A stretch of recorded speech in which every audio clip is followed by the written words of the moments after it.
اتفضل.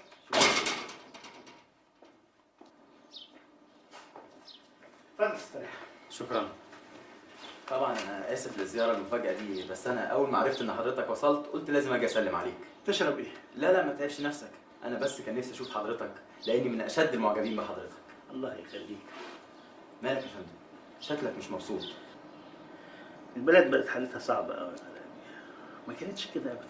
والنبي بلاش بيدي، قول لي علاء على طول. انا طبعا ما كانش المفروض اجي لك ميري عشان اتكلم براحتي. يا دكتور كلنا جنبك في الانتخابات. انا متشكر يا علاء. انت عارف يا ابني قبل ما اجي النهارده كنت بفكر ازاي انجح في الانتخابات. بعد اللي شفته بفكر ازاي ما اسيبش البلد دي غير لما اغير الواقع المؤلم ده، حتى لو ما دخلتش البرلمان.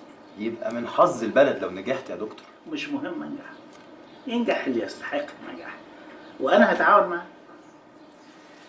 للاسف يا دكتور مش هتعرف تتعاون معاه. ليه؟ انت مالك بتقولها بمراره كده؟ انت عارف يا دكتور انا مين اللي جابني هنا؟ مين؟ انت. انا؟ ازاي؟ انا لما اتخرجت من كليه الشرطه كنت الرابع على دفعتي، والعشر الاوائل دايما بيكون ليهم حق اختيار المكان اللي يحبوا يشتغلوا فيه. المطار، الجوازات، يعني اي مكان يكون جوه القاهره وشغل لطيف. في يوم وانا بتفرج عليك في البرنامج، انا فاكر الحلقه دي كويس جدا، كنت بتتكلم عن الاختيار الصعب. كنت بتقول فيها ان اجمل شيء في الدنيا انك دايما تدي الحياه وما تاخدش منها، انك تفضل مداين الدنيا. ساعتها بس قررت ان انا اكون ظابط بجد. قلت لهم انا عايز اروح الارياف. طبعا هم كلهم استغربوا وقالوا لي انت اكيد اتجننت، حتى ابويا وامي. بس انا بقى اصريت على موقفي وجيت هنا.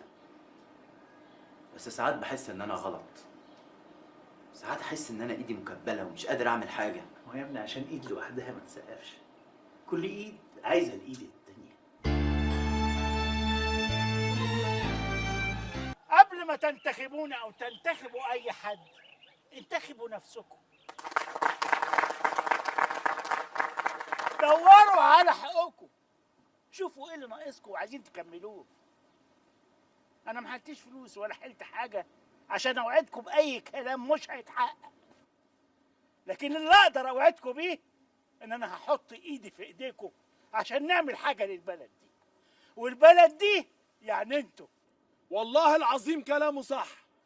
وانا داخل البلد دلوقتي مريت على المدرسه الابتدائي اللي انا اتربيت فيها، المدرسه الابتدائي الحكومي، وقدامها المستشفى الحكومي، وزعلت قوي على المستوى اللي وصلوا له. هي دي الخدمات اللي بتقدمها الحكومه للمواطن المصري؟ لازم وزير التربيه والتعليم يجي بنفسه، ووزير الصحه كمان. ادي الكلام يا اخوانا، ادي الكلام. انا مش مصدق ان دي كفر اصاله. انا صحيح بقالي كتير ما جيتش، لكن مش مصدق ان التدهور يحصل بالسرعه دي. يبقى لازم نعتمد على نفسنا، نحط ايدينا في ايدين بعض ونغير. ان الله لا يغير ما بقوم حتى يغيروا ما بانفسهم. ربنا بعتك لينا يا دكتور هلالي.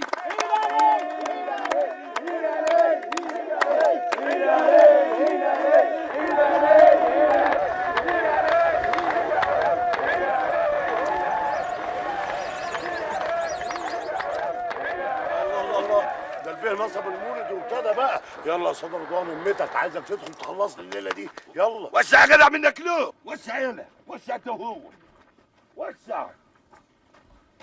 اسمح لي يا دكتور مصطفى اتكلم، ولا انا الوحيد في بلدي يعني اللي مش من حقي انني اتكلم؟ اسمعوني يا بلد، انا دعيتكم اكتر من مره لمؤتمرات عملتها لصالحكم ومحدش جاني، وديكم النهارده اتلميتوا. واللي لمكم ايه؟ الدكتور مصطفى الهلالي اخويا اللي متربيين سوا مع بعض يوم بيوم. دخله حلوه قوي. لا والله عفارم عليك يا رضوان، ده انت بانك عقر. انا عارف ان محدش منكم هيديني صوته، وان كلكم هتهجروا وتدوا اصواتكم لعطيه به الساعاتي اللي بقاله 12 سنه بيمثلكم في البرلمان. الله الله يا رضوان، لا مش خساره في الفلوس يا واد يا حامد. انا دلوقتي خلاص بقيت بره اللعبه، وبما اني بقيت بره اللعبه يبقى اسمحوا لي اقول كلمه حق، وبعدين اعملوا بقى اللي يعجبكم. الدكتور مصطفى الهلالي ده هو احسن واحد يعبر عنكم يا بلد. راجل محترم منكم واليكم، راجل عصامي وبنى نفسه بنفسه، وهو ده اللي بلدنا بتتباهى بيه. ولو ما نجحش في الدوره دي يبقى العوض عليك يا بلد، يعوض الله عليك يا بلد. يقول ايه؟ عليه العوض يقول ايه ده؟ فيك ده يا اتهبل ولا اتجنن ولا ايه يا واد يا حامد؟ ما هو ده الاتفاق اللي بيننا يا رضوان الكلب. عطيه وساعتي ايه؟ ده راجل مرتشي وراشي، هيعمل لكم ايه يعني؟ عطيه ساعتي ده جالي لحد بيتي وحط الفلوس قدامي عشان اشرف الدكتور مصطفى الهلالي. دكتور مصطفى الهلالي اللي هو اخويا وعمري كله، وانا بقولها اهو، انا هنتخب الدكتور مصطفى الهلالي. يعيش الدكتور مصطفى الهلالي، يعيش دكتور مصطفى الهلالي، يعيش الدكتور مصطفى الهلالي، يعيش دكتور مصطفى الهلالي، يعيش الدكتور مصطفى الهلالي. الحقونا يا خال، يا خال، اسعاف بسرعة! الحقونا يا خال!